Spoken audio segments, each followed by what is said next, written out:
DBDC, Boston Park Plaza, July 27th through 30, 2023.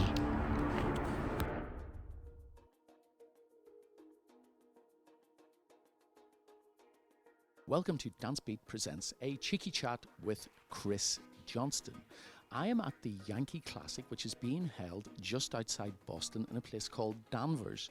And I am trying to interview some of the very famous dancers and judges who are here this weekend. Doesn't get any more famous than Mr. David Hamilton. How are you, David? Hey, buddy, how are you? It's great to see you. It's been a while. It's been a long while. I'd say maybe it's been like 3 or 4 years. Well, I think one of the last times you and I chatted was we had one of these conversations about a competition that I was judging, and you wanted my opinion about the event. And I think that was the last time that we sat next to each other chit-chatting.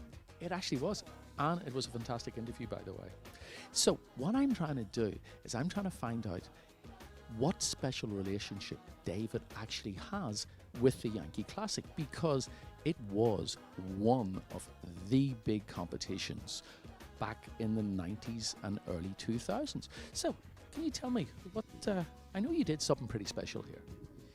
I think it was really special, especially at the time. We had a team match, and we were trying to decide if it was 1997 or 98. One of the two will do. And so it was a very special moment because there was a cable company out of New York that was called Good Life Television, right? And they had been following the competition circuit for a while and putting some of our competition events on their network.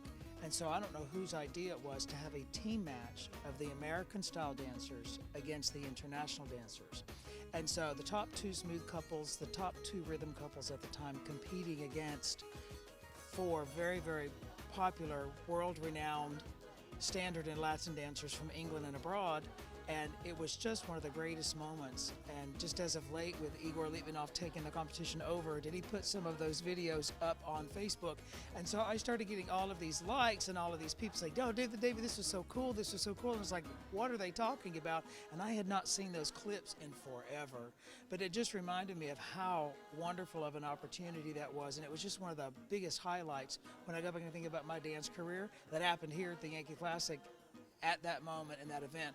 And they had teamed us up to dance one-on-one against other couples, and Olga and I had to dance against Timothy Howson and Joanne Bolton, who were the British standard champions at the time. And I was just like, I've got to do my stuff today.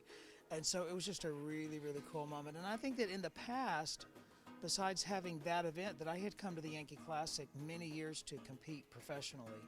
And I just always enjoyed being here, always being in the city of Boston, and the original owners of Judy Hatton was just, she was such an iconic figure in our ballroom industry that I would do anything to support her.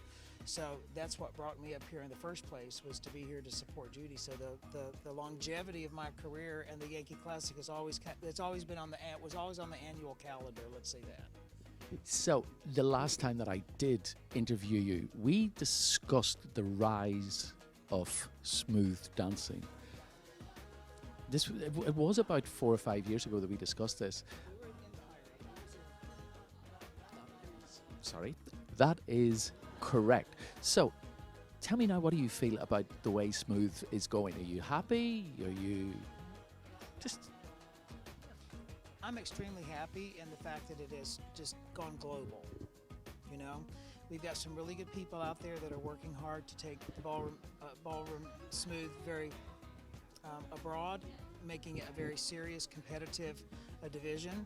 And I can say this, over the years, it certainly hasn't gone down anywhere. It's stayed pretty high on the roster as far as one of the most exciting events of the competition to watch. I think that there is just a tremendous amount of talent that's in the field right now. The only thing that in the tradition of what ballroom is, we still want to, through all of the artistry and all of the emotional part that everybody's showing in the smooth right now, we've still got to stick to some good ballroom basics, because we want to be able to judge fairly. And to me, it's not a matter of judging on style. And a lot of the couples in the smooth right now are developing a style about themselves that we think the styles are great, but I find it, on my own personal opinion, not to be able to judge on style. I want to see some good quality dancing. So as long as that's still part of the curriculum for the smooth, I'm happy.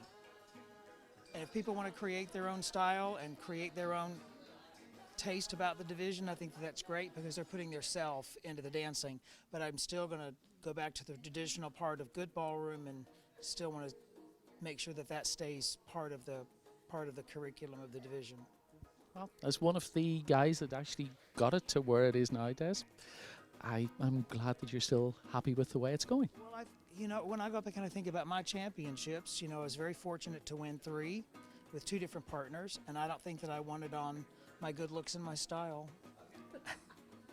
I hope that helped a little bit, but I think that it was just the quality of the dancing was just, I was a very powerful dancing. I think that's still an important part of any competitive division is power and energy.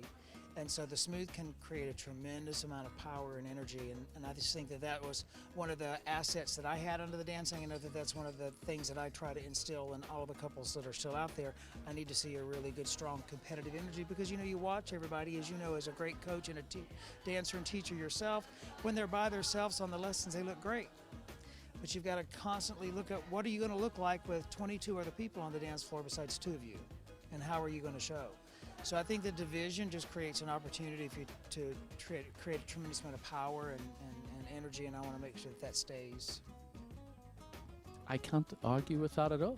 Well, David, thank you so much for taking the time to actually sit down and speak to me. And once again, I just have to congratulate Igor in pulling this all together so quickly. Yeah, I asked him last night, actually. I said, did you put all this together in this short amount of time? And he said, yeah, in 3 months. And I said, as a former competition organizer, how difficult that is to do in such a short amount of time. But he didn't miss anything. He got everything covered, all the backdrop for the photographs and the gift bags for the judges and champagne on the tables last night for the nightclub. It was just really, really, really thought out well. He didn't leave any champagne for us today, but Igor, just get working on that. Anyhow, guys, I will be back with more of the fabulously famous people that are here at the Yankee Classic. Cheers, David.